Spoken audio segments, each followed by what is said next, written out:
अस्सलाम वालेकुम दोस्तों। पहलवानों के शहर गुजरांवाला में आपको खुशामदीद कहते हैं। दोस्तों, आज मैं जो कहानी आपको सुनाने जा रहा हूँ, इस कहानी ने मेरे सोचने का अंदाज़ बदल दिया, मेरे अखलाकियात में बहुत बड़ी तब्दीली की। आइए आपको भी ये चलते चलते पूरी कहानी सुनाता हूँ। ये कुछ देर पहले की बात है। मैं ईरान के खूबसूरत शहर शिराज़ में था, जहाँ मेरी मेज़बानी एक ईरानी ख़ातून नज़्म बहमानी कर रही थी। ये मेरी ट्रांसलेटर भी थी। अच्छा, इन ख़ातून का नाम लेने का ख़ास मकसद ये है कि ये रजिस्टर हो जाए कि मैंने इन ख़ातून से बहुत सारे ये अच्छे अच्छे अखलाक जो हैं वो सीखे। एक दिन वो ख़ातून मुझे कहती हैं कि आज हम शाम का खाना इकट्ठे खाएंगे। हम शाम का खाना खाने के लिए एक रेस्टोरेंट में चले गए। उस ख़ातून ने खाने के लिए ऑर्डर दिया। अच्छा, जब उन्होंने खाने के लिए ऑर्डर दिया तो मैंने महसूस किया कि यार, ये तो बहुत सारे बंदों का खाना जो है वो ऑर्डर कर रही हैं। कम से कम 6, 7, 8 बंदों का खाना ऑर्डर कर रही हैं। लेकिन मैं खामोश रहा। मैंने कहा मुमकिन है किसी ने आना हो, मुझे क्या ज़रूरत है पूछने की। अच्छा, हमने खाना खाया पेट भर के, और वैसा ही हुआ। तकरीबन 4-5 बंदों का खाना जो है वो बच गया। दोस्तों, अब क्या होना चाहिए था उस खाने का? अगर हम पाकिस्तान में हो तो क्या करते हैं? यही करते हैं ना, उस खाने को डिस्कार्ड कर दो, उसको डस्टबिन में फेंक दो, कचरे में फेंक दो। लेकिन उस खातून ने कुछ अनोखा किया। उसने वेटर को बुलाया और उससे कहा कि ये जो खाना है इसको पार्सल कर दें। उस खाने के जो है वो 4 डब्बे बने। उस खातून ने उन डब्बों को उठाया और हम पेमेंट करने के बाद होटल से बाहर आ गए। अच्छा, मेरा ख़्याल था कि अभी ये खाना जो है ये ख़ातून जो है अपने घर लेके जाएंगी, लेकिन उन्होंने ऐसा नहीं किया। उस होटल से मेट्रो तक का तकरीबन आधा किलोमीटर का फासला था। हमने मेट्रो में बैठ के जाना था वापस अपने हॉस्टल में। तो जो ही हम होटल से बाहर निकले तो थोड़ी देर के बाद रास्ते में एक बूढ़ी खातून जो है वो ज़मीन के ऊपर जो है कपड़ा बिछा के कुछ छोटी छोटी चीज़ें बेच रही थी, जैसे ये हैंड फ्रीज और चार्जर वगैरह, इस तरह की चीज़ें बेच रही थी। एक छोटे लेवल की वेंडर थी। अच्छा, उस खातून ने जो एक डब्बा है ना खाने का, वो उस बूढ़ी अम्मा को जो है वो दे दिया और उनके पास भी जाके बैठी हैं, उनसे कुछ बातें भी की पर्शियन में।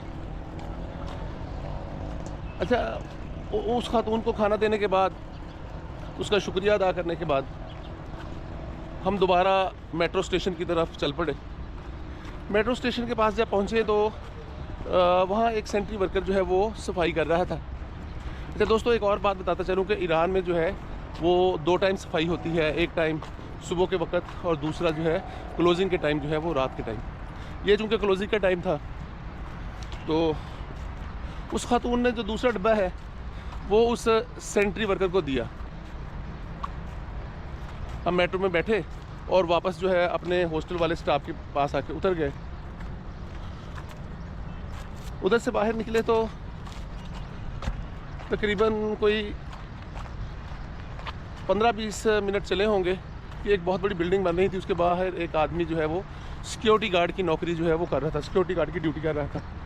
तीसरा डब्बा उस खातून ने उन गार्ड साहब को दिया और जो ही हम अपने हॉस्टल में पहुंचे तो और चौथा डब्बा जो है वो उसने हमारे हॉस्टल के जो चौकीदार थे, जो मतलब उनसे हम वक्तन फ़वक्तन अपनी कुछ चीज़ें भी मंगवा लिया करते थे, उनको दिया।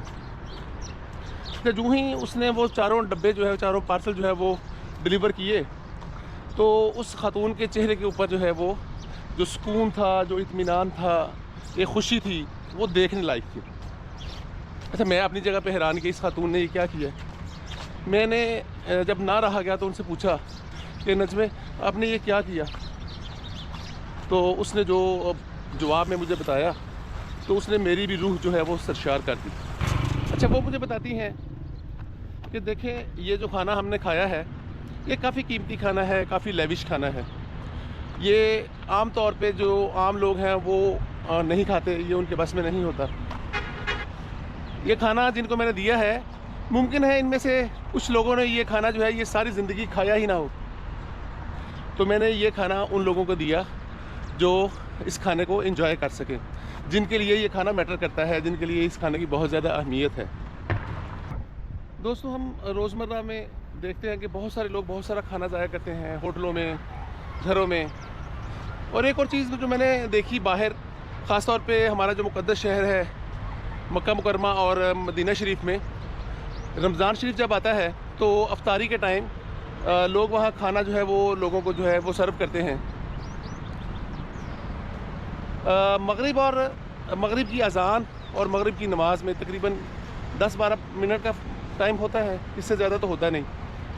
अच्छा, वो खाना जब सर्व करते हैं तो अभी खाना मेरा ख़्याल है 20-25% ही खाया गया होगा या खाया जाता होगा, तो अज़ान के बाद नमाज़ खड़ी हो जाती है और वो जो सारा खाना है वो सुफ़रों को लपेटते हैं और उसको कचरे के डब्बों में फेंक देते हैं। तो दोस्तों, ये खाने का ज़िया जो है हमारे यहाँ रोज़मर्रा है, इसको हम बहुत ज़्यादा अहमियत नहीं देते इस बात को। इस कहानी से हमें क्या सीखना चाहिए? नंबर 1 कि खाना अल्लाह ताला की बहुत बड़ी नेमत है, इसको ज़ाया नहीं करना चाहिए। अगर आपके पास आपकी ज़रूरत से ज़्यादा खाना है तो उस खाने को आप उन लोगों में डिस्ट्रीब्यूट कीजिए जिनको इस खाने की ज़रूरत है। नंबर 3, छोटे छोटे अमाल से बड़ी बड़ी खुशियाँ पैदा की जा सकती हैं। और सबसे अहम और ख़ास बात जो हम इस कहानी से अख़ज़ कर सकते हैं कि हम अपनी रोज़मर्रा की ज़िंदगी में कितने मौक़े ज़ाया करते हैं जहां हम कुछ लोगों की मदद कर सकते हैं। हमारे छोटे से अमल से किसी की बहुत बड़ी खिदमत हो सकती है। ये जो छोटे छोटे वाक़यात हम रोज़मर्रा की ज़िंदगी में करते हैं जिनसे दूसरों को थोड़ा सा फ़ायदा हो, तो ये वाक़यात जो है एक बेहतर सोसाइटी को जन्म देते हैं। दोस्तों, जिस तरह की ये कहानी है, इस तरह की कहानी, इस तरह के वाक़यात सब लोगों के साथ ही पेश आते हैं, आप लोगों के साथ भी पेश आते होंगे। तो दोस्तों, ये जो अच्छे अच्छे वाक़यात आप सब के साथ पेश आते हैं, इनको लोगों के साथ शेयर किया कीजिए, लोगों को सुनाया कीजिए, ताकि इन वाक़यात के अच्छे असरात जो हैं वो लोगों तक पहुंच सकें। अगर आप पसंद करें तो अपने ये वाक़यात मेरे साथ शेयर कर सकते हैं। मैं व्हाट्सएप का नंबर छोड़ रहा हूँ, उसके ऊपर आप रिकॉर्ड करके भेज दें, मैं आपके नाम के साथ उनको सुना दूँगा, या फिर आप कमेंट्स के अंदर इन वाक़यात को शेयर कर सकते हैं। तो दोस्तों, ये थी आज की कहानी। उम्मीद है आपको पसंद आई होगी। अगर आपको ये कहानी पसंद आई है तो इसको लाइक कीजिए, शेयर कीजिए और सब्सक्राइब कीजिए इस चैनल को। ये आपका अपना चैनल है। जब आप इस चैनल को सब्सक्राइब करेंगे तो फिर इस चैनल के ऊपर अपलोड होने वाला कोई भी मवाद, कोई भी कहानी, कोई भी स्टोरी आपको इन टाइम पहुंच पाएगी। तो उम्मीद है आप इसको सब्सक्राइब भी करेंगे, लाइक भी करेंगे और शेयर भी करेंगे। तो दोस्तों, इजाज़त दीजिए नई कहानी तक। उम्मीद है बड़ी जल्दी आपके साथ एक नई कहानी में मुलाकात होगी, एक आपको नई कहानी सुनाएंगे। उस वक्त तक इजाज़त दीजिए। अल्लाह हाफ़िज़।